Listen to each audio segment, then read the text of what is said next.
اعوذ باللہ السمیع العلی العظیم من الشیطان اللعین الرجیم بسم اللہ الرحمن الرحیم الحمد للہ رب العالمین والصلاة والسلام علی صاحب الدین والاسلام والحل والحرام والرکن والمقام والسجود والقیام والکتاب والقرآن والحق والبیان والمحبت والعرفان ونبینا وشفینا مولانا ومولا الثقلین محبوب رب المشرقین والمغربین جد الحسن والحسین ابی القاسم محمد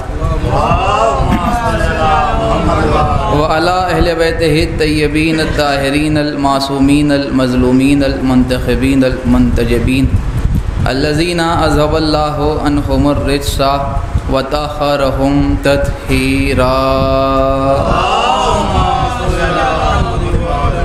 ولعنۃ اللہ علی اعدائہم وقتلتہم وغاصبی حقوقہم ومنکری فضائلہم ومصائبہم وسخاوتہم وولایتہم وعظمتہم وعطشہم اجمعین من یومنا ھذا الی قیام یوم الدین اما بعد فقد قال اللہ سبحانہ تبارک و تعالی فی کتابہ المجید وفرقانہ الحمید وقولہ الحق بسم اللہ الرحمن الرحیم یوم ندعو کل اناس بامامہم صلوات پڑھنے پر محمد نہایت اختصار کے ساتھ چند جملے تبرکاً آپ کی خدمت میں عرض کرنے کے لیے حاضر ہوا ہوں، اور اسی سلسلے میں سرنامہ کلام کے طور پر قرآن مجید کی مسلسل آیہ مبارکہ کے فقرے کو تلاوت کے لیے سرنامہ کلام کے لیے تلاوت کا شرف حاصل کیا، جس میں خداوند عالم یہ ارشاد فرما رہا ہے کہ ہم ہر انسان کو روز محشر اس کے امام کے ساتھ بلائیں گے۔ اس مسئلے میں تو کم از کم مسلمانوں کے تمام فرقے متحد ہیں کہ اللہ کی بارگاہ میں جانا ہے، لیکن یہ بات بھی سمجھنے کی ہے کہ صرف جانا نہیں ہے بلکہ امام کے ساتھ جانا ہے، اکیلے نہیں جانا ہے بلکہ امام کے ساتھ جانا ہے۔ اور لا اکراہ فی الدین کا سب سے زیادہ اثر اسی آیہ مبارکہ میں دیکھنے کو یہ ملا کہ اللہ نے فرمایا کہ ہم ان کے اماموں کے ساتھ بلائیں گے، یعنی جس نے امام تسلیم کیا ہے وہ انہی کے ساتھ جائے گا۔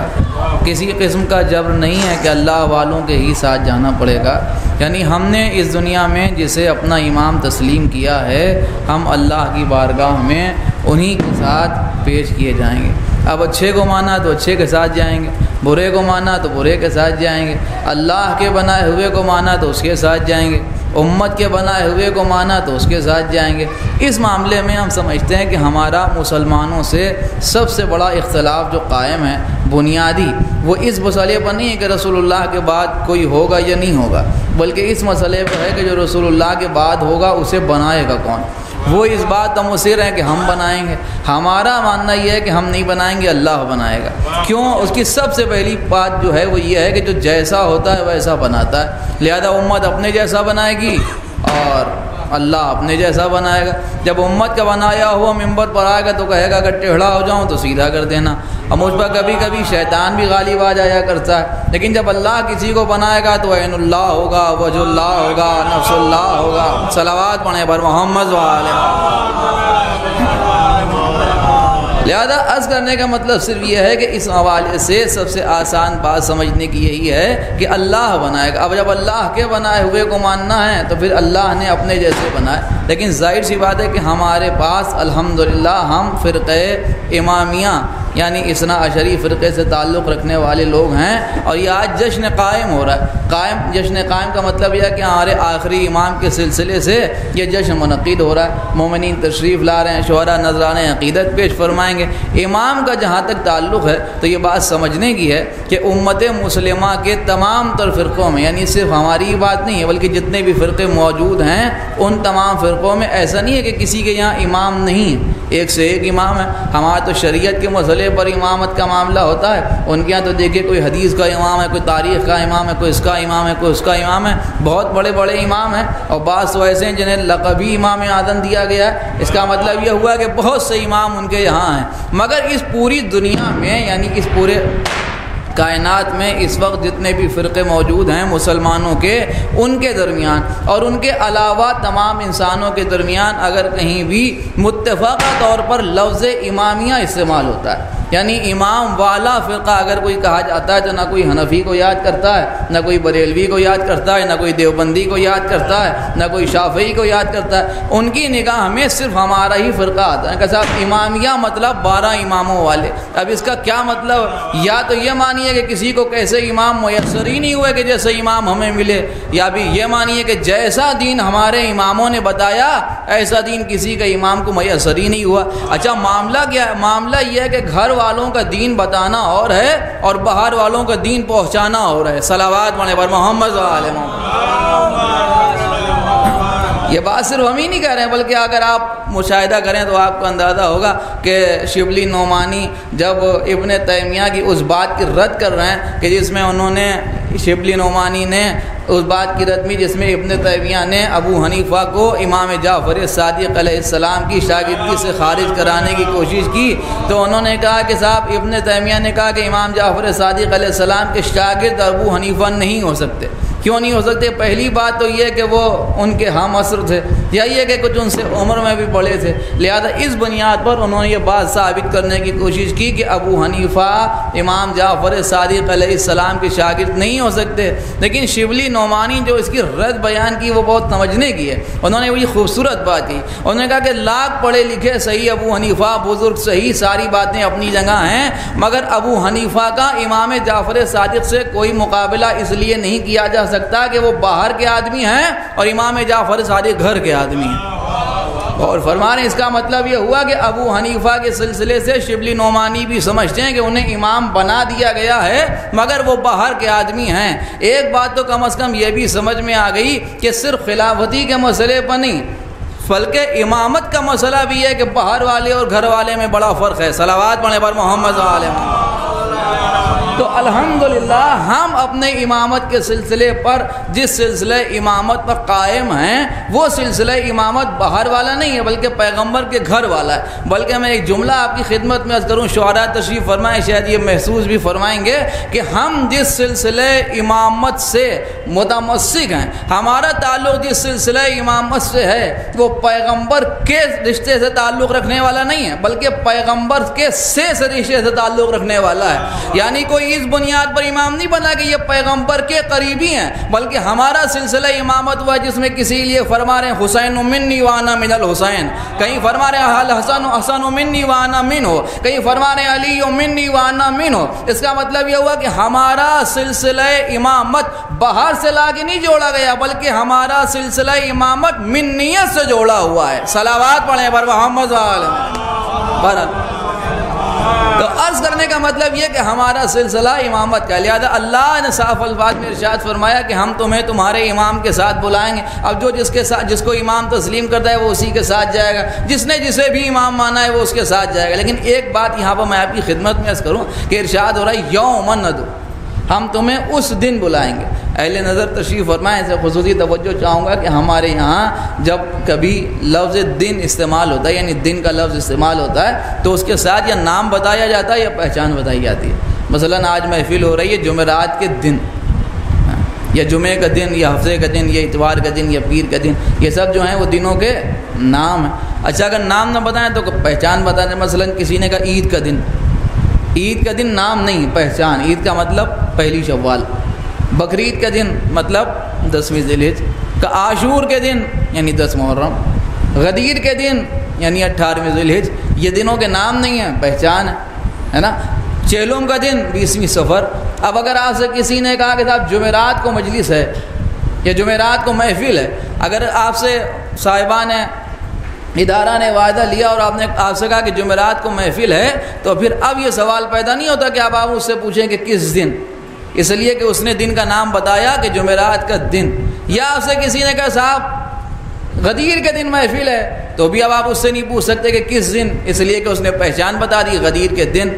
اس کا مطلب یہ ہوا کہ ہمارے یہاں زبان کی مجبوری یہ ہے کہ دن کے ساتھ یا نام بتایا جائے یا پہچان بتائی جائے، یعنی یا دن کا نام بتایا جائے یا پہچان بتائی جائے، مگر وہ خالق فصاحت و بلاغت ہے، خالق زبان و بیان ہے، وہ کہہ رہا ہے یوم ندعو کل اناس، ہم تمہیں اس دن بلائیں گے۔ اب یہ اس دن قرآن میں ہے، نہ نام ہے، نہ پتہ ہے، نہ پہچان ہے، کس دن بلائے گا؟ ڈھونڈتے رہیے 6500 سے زیادہ آیات قرآنی میں، یہ ڈھونڈنا کوئی آسان کام تھوڑی ہے کہ وہ دن کون سا ہے جس دن بلایا جائے گا۔ لیکن معاملہ کیا ہے؟ معاملہ یہ کہ مشکل تو ہے، مگر ہماری ہر مشکل کشا کے صدقے میں آسان ہے۔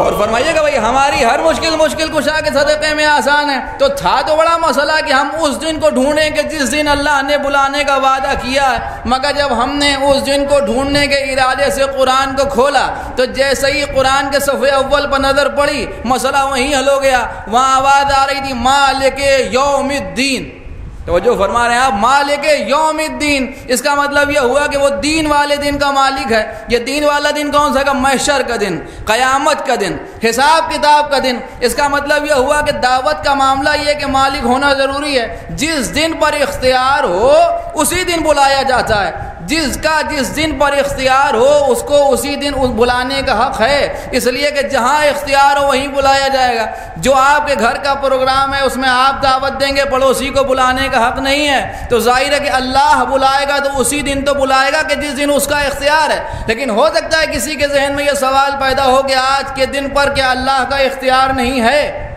نہیں، بالکل اللہ کا آج کے دن پر بھی اختیار ہے، مگر جسارت کر رہا ہوں مسئلہ یہ ہے کہ آج کے دن پر اللہ کا بھی اختیار ہے اور میرا بھی اختیار ہے، یعنی ہمارا بھی اختیار ہے۔ دل چاہے گا تو محفل میں آئیں گے، زبردستی محفل میں نہیں لائے جائیں گے۔ دل چاہے گا تو نماز پڑھیں گے، فرشتے زبردستی سجدہ نہیں کرائیں گے۔ دل چاہے گا تو عبادت کریں گے، جبر کے ساتھ ہم سے عبادت نہیں کروائی جا سکتی، اس لیے کہ ہمارا ہی بھی اختیار ہے اور اللہ کا بھی اختیار ہے۔ لیکن وہ اس دن کی بات کہہ رہا ہے جس دن ہمارا اختیار نہیں ہے، بس اس کا اختیار ہے۔ للہ واحد القہار، وہ دن کا جو خدا ہے واحد و قہار کا دن ہے، اس دن کے جب چاہیں گے تو بھی جائیں گے اور نہیں چاہیں گے تو لے جائے جائیں گے۔ اس کا مطلب یہ ہوا کہ وہ اس دن کا تذکرہ کر رہا ہے جس دن صرف و صرف اسی کا اختیار ہے۔ اس دن سے مراد محشر کا دن، قیامت کا دن، حساب کتاب کا دن۔ اہل نظر تشریف فرمائیں، اسے خصوصی توجہ چاہتا ہوں۔ اس کا مطلب یہ ہوا کہ جہاں بھی اللہ نے لفظ اس دن استعمال کیا یعنی یوم ندعو، تو اس کا مطلب یہ ہوا کہ اس دن سے مراد محشر کا دن ہے، قیامت کا دن ہے، حساب کتاب کا دن ہے۔ اب کوئی ایسا موقع بھی آیا جہاں کہیں اللہ نے اس دن کا لفظ استعمال فرمایا ہو؟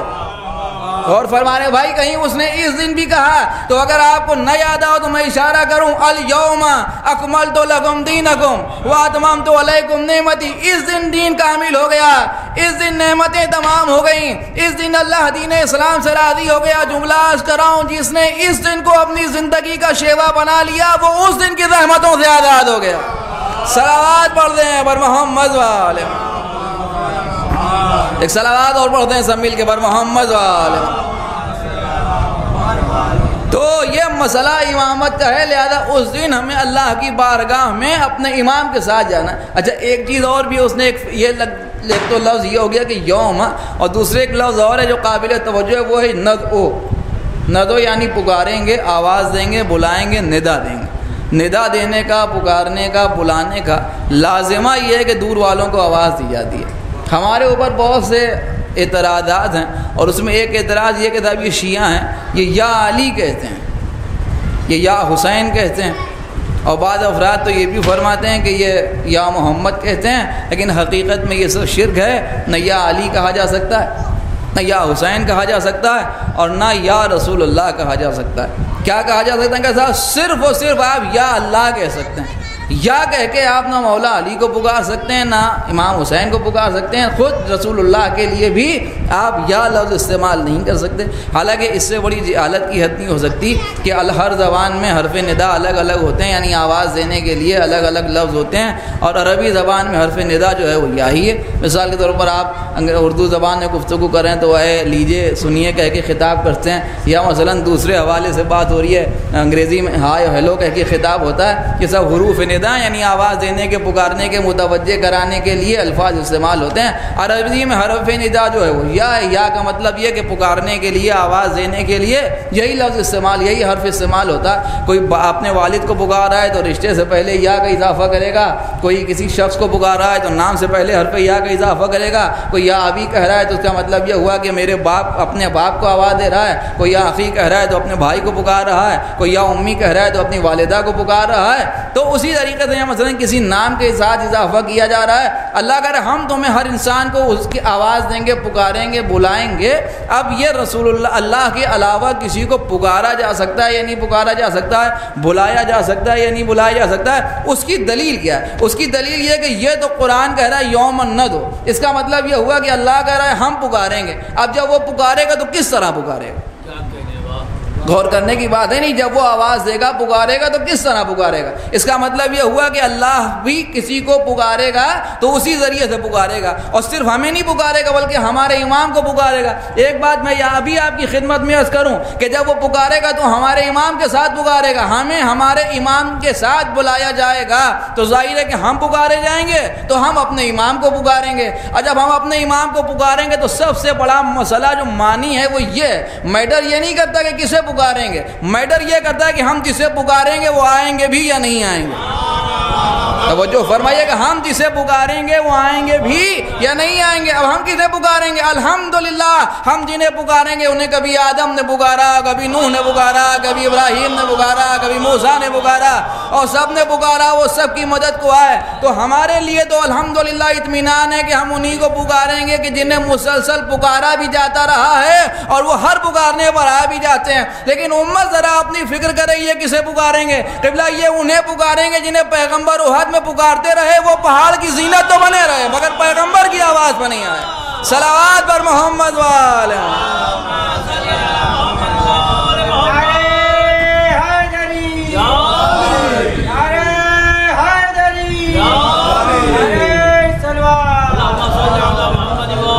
صلوات اور سب مل کے پر محمد وآلہ.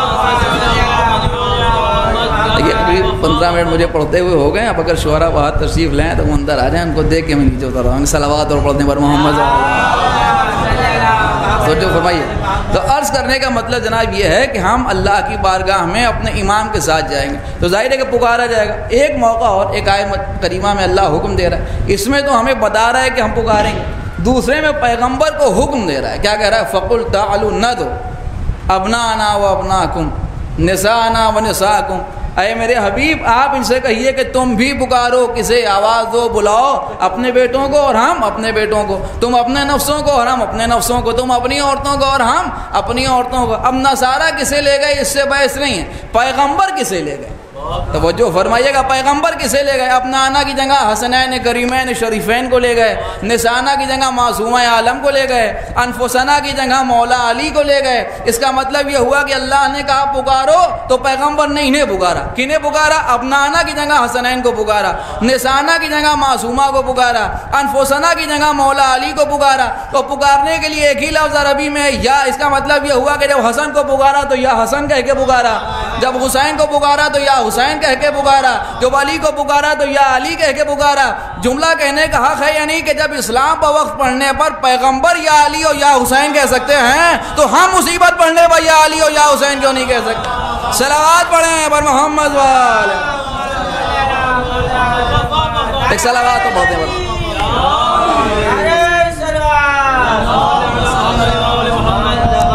تو مسئلہ امامت کا، لہذا اللہ کی بارگاہ میں امام کے ساتھ جانا. اور الحمدللہ ہمارے امام 12 ہیں، اس میں کسی قسم کا شک و شبہ و تردد نہیں ہے. لیکن یہ کہ میں ایک بات عرض کروں کہ بات بڑی زبردست اور سمجھنے کی اور غور کرنے کی باریک بات ہے، وہ یہ کہ بعض موقع ایسے بھی آئے کہ جب امت نے اپنی 12 کی فہرست مکمل کرنے کے لیے بہت سے لوگوں کو شامل کیا، اس لیے کہ ان کی نگاہ میں بھی رسول کی حدیث ہے، انہوں نے فرمایا میرے بعد میری امت کے 12 رہنما ہوں گے اور وہ سب کے سب قریش سے ہوں گے، لیکن ان کے باطل پر ہونے کی دلیل یہ ہے کہ ان میں اگر کوئی فہرست بناتا ہے تو یا 12 سے کم ہو جاتے ہیں یا اضافہ ہو جاتا ہے۔ اچھا بعض موقع یہ ہوا کہ کوئی فہرست بناتا ہے اور دوسرا اس فہرست پر قدم چلاتا ہے، صلوات پڑھنے پر محمد و آل محمد، ایک صلوات اور پڑھتے ہیں سب مل کے پر محمد،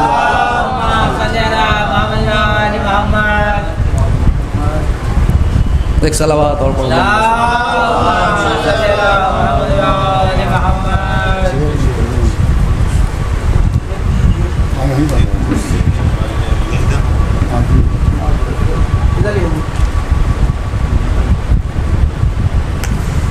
ایک صلوات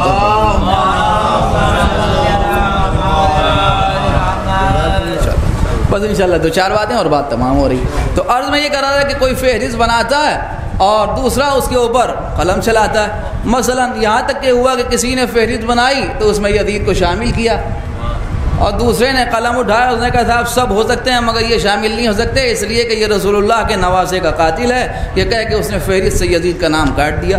ایک سوال پوچھنے کا حق ہے یا نہیں کہ جب یزید اس بنیاد پر امام نہیں ہو سکتا کہ وہ نبی کے نواسے کا قاتل ہے تو کوئی اس بنیاد پر امام کیسے ہو سکتا ہے کہ وہ نبی کی بیٹی کا قاتل ہے؟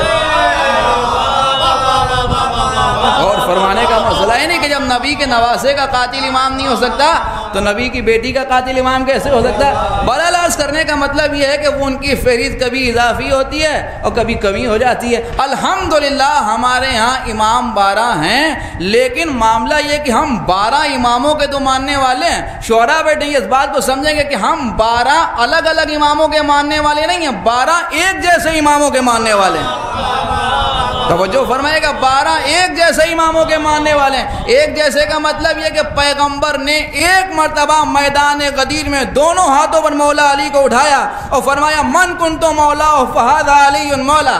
اب کسی امام کے سلسلے سے اس اہتمام اعلان کی ضرورت نہیں پڑی، اس لیے کہ یہ مولا علی کی امامت کا اعلان نہیں تھا بلکہ پہلے سے لے کے آخری کی امامت کا اعلان تھا، لہذا پیغمبر نے اپنے بعد اپنے جیسے کو دونوں ہاتھوں پر میدان غدیر میں اٹھا کے دکھایا۔ اچھا اب اگر کوئی یہ سوال کرے کہ یہ محمد جیسے ہیں ان کی دلیل کیا ہے؟ اس کی 2 دلیلیں ہیں، ایک نگاہ قدرت میں یہ محمد جیسے ہیں، دوسرے نگاہ کفار میں یہ محمد جیسے ہیں۔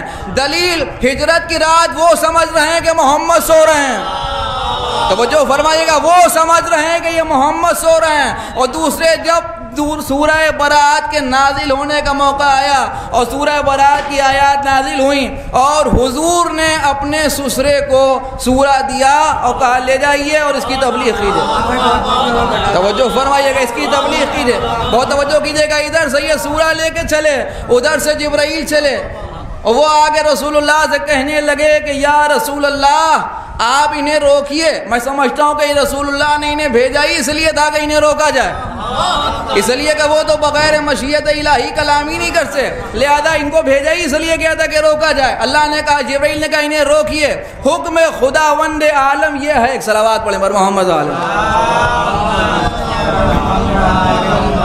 ایک صلوات اور پڑھتے ہیں سب مل کے پر محمد۔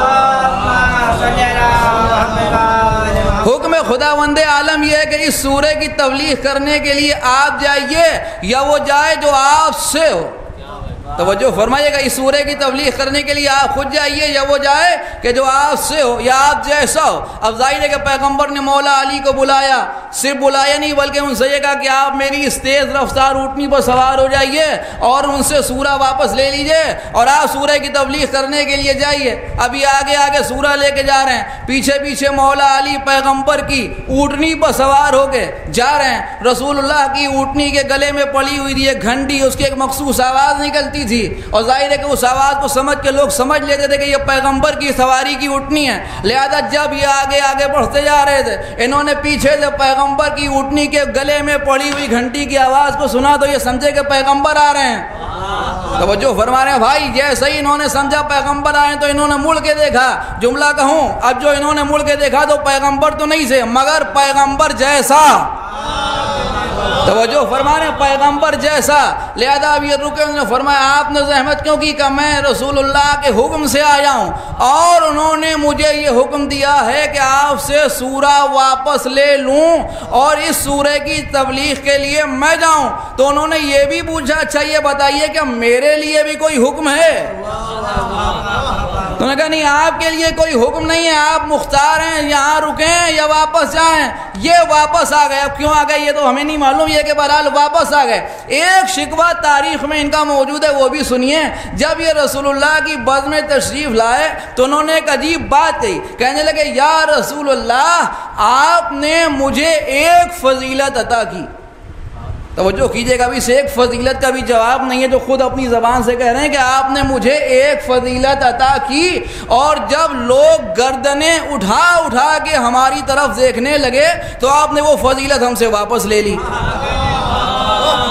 اور فرما رہے ہیں بھائی یہ بھی بڑا سمجھنے کا مسئلہ ہے کہ لوگوں نے گردنیں اٹھا کے دیکھا کیوں؟ اچھا شاید گردنیں اٹھا کے دیکھنا اس بات کی دلیل ہے کہ ان کو فضیلت کے لائق نہیں سمجھتے تھے اور وہ بھی سمجھ رہے تھے کہ انہیں کیسے. لہذا انہوں نے خود کہا کہ جب لوگوں کی گردنیں ہماری طرف اٹھنے لگیں تو آپ نے وہ فضیلت ہم سے واپس لے لی. اس کا مطلب یہ ہوا کہ فضیلت سے ان کا کوئی تعلق نہیں ہے. چنانچہ یہ مولا علی ہیں جو پیغمبر جیسے. اس کے بعد ایک مسلسل سلسلہ ہمارے ائمہ کا ہے. سرکار سبط اکبر امام حسن مجتبی علیہ الصلوۃ والسلام سے لے کے ہمارے آخری امام تک بس بات تمام ہو گئی. اگر آپ دیکھیں تو کوئی نہ کوئی پہلو ایسا ضرور نظر آ رہا ہے کہ جو اس بات پر دلالت کر رہا ہے کہ یہ محمد ہیں اور محمد جیسے ہیں. مسلسل روایات میں وارد ہے کہ اگر کوئی امام حسن علیہ السلام کو بیٹھا ہوا دیکھتا تھا تو سمجھتا تھا پیغمبر بیٹھے ہوئے ہیں. امام حسین کو کہیں سے آتا ہوا دیکھتے تو سمجھتے تھے پیغمبر تشریف لا رہے ہیں. اس کا مطلب یہ کہ امام حسن کا قعود پیغمبر کے قعود جیسا تھا، امام حسین کا قیام پیغمبر کے قیام جیسا تھا. توجہ فرمانے، یہ بھی بڑی مصلحت ہے کہ اگر حسن سلو کر کے بیٹھ جائیں تو بھی محمد ہیں اور حسین جنگ کے لیے آمادہ ہو جائیں تو بھی محمد ہیں. امام محمد باقر علیہ السلام کے لیے تو خود حضور نے فرمایا کہ تم جابر ان سے ملو گے کہ جو میرا پانچواں جانشین ہوگا، رفتار میری رفتار ہوگی، گفتار میری گفتار ہوگی، برائے نام بھی فرق نہیں ہوگا. وہ بھی محمد ہیں، میں بھی محمد ہوں. خود امام جعفر صادق علیہ السلام ابو حنیفہ کی طرف جواب دے رہے ہیں جب اس نے کہا لائیے میں اس عصے کا بوسہ لے لوں اس لیے کہ یہ پیغمبر کا عصا ہے. امام نے عصا پیچھے کر لیا اور ہاتھ آگے بڑھا کے فرمایا کہ اس ہاتھ کا بوسہ لے اس لیے کہ یہ رسول اللہ کا ہاتھ ہے، یہ رسول اللہ کا خون ہے. پھر امام رضا علیہ السلام کے لیے مشہور زمانہ واقعہ ہے کہ وہ خراسان کی جامع مسجد میں ویسے ہی بیٹھے ہوئے ہیں کہ جیسے اس شخص نے خواب میں پیغمبر کو بیٹھے ہوئے دیکھا. اور جب مسئلہ ہمارے آخری امام حضرت حجت اجل اللہ تعالی فرجہ الشریف